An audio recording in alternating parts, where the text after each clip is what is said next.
From the high of 117,500 test takers in the US in 2012, when the millennial demographic was taking the GMAT, to 73,000 in 2019, the pre-pandemic test volume shows a shift in generation from millennial to young millennials and Gen Z markets. 1 in every 4 MBA candidates accepted to Stanford last year took the GRE. GMAC, recognizing the shift in markets and preference of the test-taking demographic, announced the GMAT Focus Edition on March 8, 2023.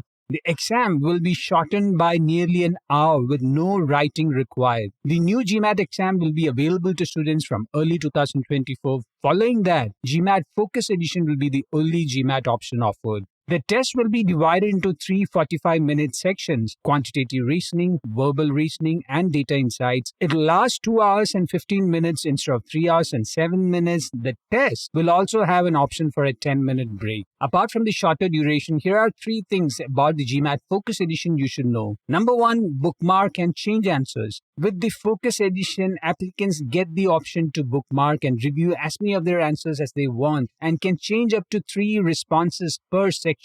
In the new format, applicants will be allowed to choose schools after receiving their results rather than before, and official scores will be available in 3 to 5 days. Number 2, select section order.